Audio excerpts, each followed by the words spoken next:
Salut à tous passionnés de Star Wars. Aujourd'hui on plonge dans l'univers mythique de la galaxie lointaine, très lointaine, pour explorer une théorie fascinante que vous avez déjà peut-être entendue. La théorie faisant d'E.T. l'extraterrestre un personnage de Star Wars manipulant la force. Restez avec moi pour découvrir cette théorie qui pourrait bien changer votre vision de la saga. Générique.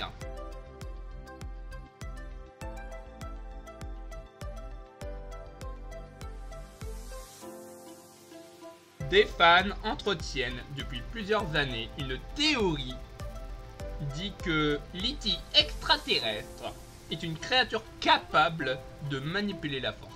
Comme un Jedi, le film partagerait ainsi la même diégèse que Star Wars. Quel est le point commun entre Star Wars et E.T., l'extraterrestre? Ces deux films de science-fiction, on pourrait aussi l'ajouter, qui sont sortis tous les deux à la même époque, en tournant des années 80. Par ailleurs, les deux cinéastes, George Lucas et Steven Spielberg, sont deux bons amis. Leur collaboration sur la franchise Indiana Jones en témoigne. Il existe toutefois une théorie qui lie davantage les deux longs métrages. Celle-ci avance que le petit extraterrestre n'est pas qu'un être venu d'ailleurs.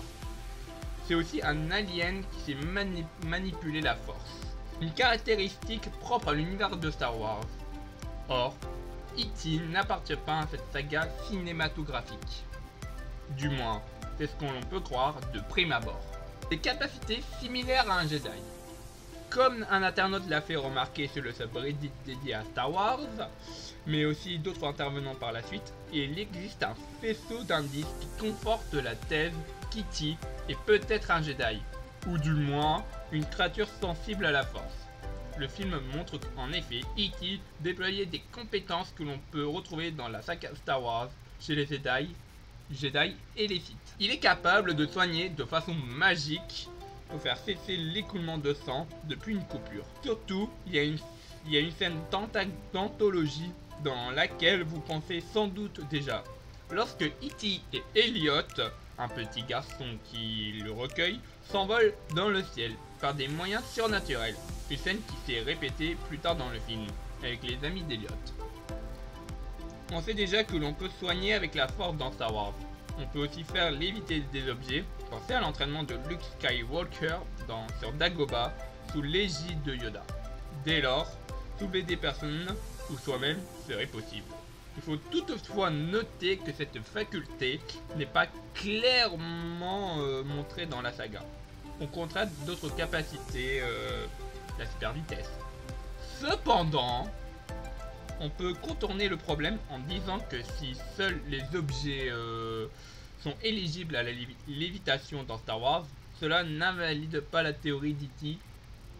Le Jedi, après tout, quand l'extraterrestre déploie ses pouvoirs, il ne fait pas voter Elliot, ses amis et lui-même. Il fait voler les vélos sur lesquels tout le monde est installé. C'est une ruse qui peut marcher. On le voit, E.T. partager des compétences que l'on retrouve dans les films de George Lucas. Pour autant, qu'est-ce qui nous dit que les deux films se déroulent dans le même univers? Là encore, un pont était jeté entre les deux longs métrages. Le premier volet de la prélogie Star Wars, La menace fantôme, sorti en 1999, 18 ans après E.T. et 22 après Star Wars. Des extraterrestres et à la E.T. dans Star Wars. Par amitié pour Steven Spielberg, George Lucas a glissé un easter egg que les fans de Star Wars connaissent forcément, comme cette théorie qui ne date pas d'hier, mais dont on en reparle ici à la faveur de la publication sur Reddit. Lors d'une séance au Sénat galactique, on peut voir en arrière-plan des aliens rassemblant trait pour trait à E.T. Ce sont ses cogénères. Il est dit que ces aliens viennent de la planète Brodo Azoki, aussi appelée la planète verte, ce qui fait un peu écho à la planète bleue, le son donné à la Terre dans notre réalité. On connaît aussi le nom des trois sénateurs visibles à l'écran dans la menace fantôme.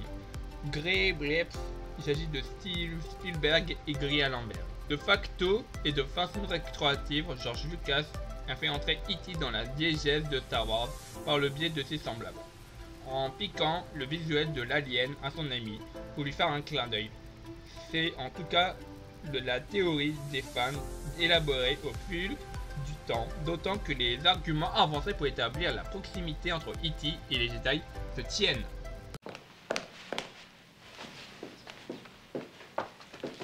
No, wait, Mom, don't look. Okay.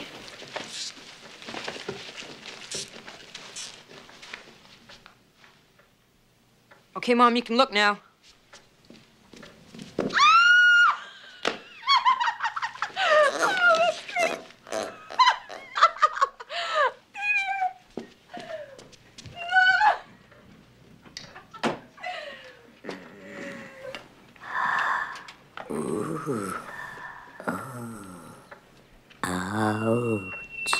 Stop that. No, don't. Ouch. Ouch. It's a fake knife. It's fake. Ouch. Okay.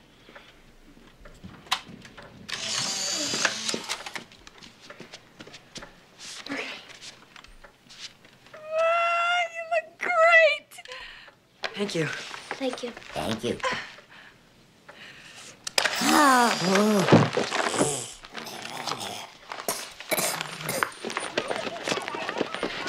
Be back 1 hour after sundown, no later.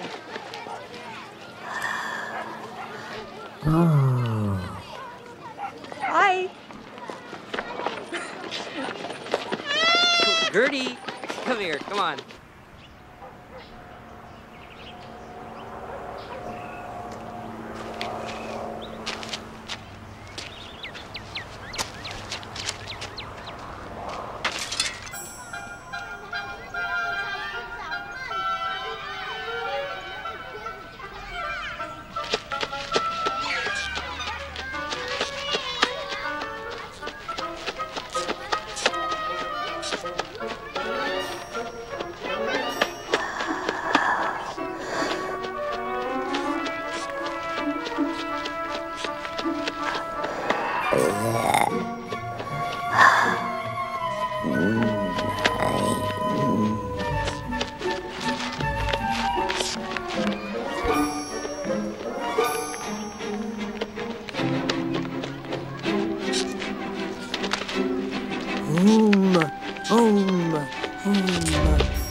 Dire enfin de cette autre scène montrant les festivités d'Halloween durant lesquelles E.T. déguisé en fantôme pour que personne ne les voie se retourne à la vue d'un enfant déguisé en Yoda. Réagit-il que le maître Jedi lui ressemble vaguement puisqu'il s'agit aussi d'un alien rabourgi ou bien parce qu'il est bien un Jedi? Des failles dans la théorie. Il n'en demeure pas moins qu'il existe aussi des écueils que l'on ne peut pas passer sous silence. D'abord, l'attitude d'E.T. qui semble ne pas tout à fait correspondre à un Jedi. Il est maladroit, on ne le comprend pas bien, mais après tout, il ne parle pas la langue de toutes les planètes qu'il est amené à visiter, y compris la Terre. Il a l'air très enfantin, et faut faire aussi d'E.T. un film familial. Dans Star Wars, des enfants sont évidemment formés à maîtriser la force. Parfois, ils sont très jeunes. De plus, toutes les créatures de la saga qui savent se servir de ce champ d'énergie ne sont pas des Jedi ou des Sith. Il y a des aliens qui ne sont pas affiliés à un camp ou à un autre.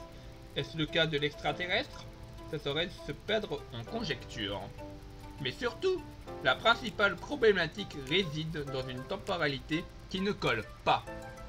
Star Wars est censé se passer il y a bien longtemps dans une galaxie lointaine, très lointaine. Une description qui ne colle pas réellement à ce qui se déroule dans E.T., dont l'intrigue a eu lieu dans les années 80 et dans une bourgade près de Los Angeles. Ce n'est ni là il y a longtemps, ni très lointain. C'est-à-dire que les mondes d'E.T. n'est en fait pas le nôtre, ou bien que le vaisseau spatial dans lequel voyage E.T. peut tout à fait voyager en dehors de la galaxie de Star Wars. Cela résoudrait le problème de la galaxie lointaine, très lointaine. On sait d'ailleurs qu'il est désormais possible de sortir de la galaxie de Star Wars. Quant au problème de la temporalité, on peut toujours se rattraper en argumentant qu'E.T. serait en fait un lointain descendant des Azogiens, le nom nommé à son espèce. Cela fait beaucoup d'aménagements pour que tout paraisse concorder avec la théorie, mais à supposer qu'elle ne soit exacte. Cela restera malgré tout une amusante expérience de pensée. Alors, E.T. serait-il un simple visiteur venu de l'espace? Ou un utilisateur de la force infiltré dans notre galaxie? La théorie peut sembler folle, mais les indices sont là. Et dans l'univers Star Wars, rien n'est jamais vraiment impossible. Si cette théorie vous a surpris ou a fait cogiter, dites-le moi en commentaire. Et surtout partagez d'autres théories aussi folles que crédibles. Abonnez-vous pour ne rien rater des prochains épisodes où on continue à explorer les secrets cachés du cinéma. Et rappelez-vous, l'imagination est plus puissante que la réalité. A très vite pour une nouvelle plongée dans l'envers du décor.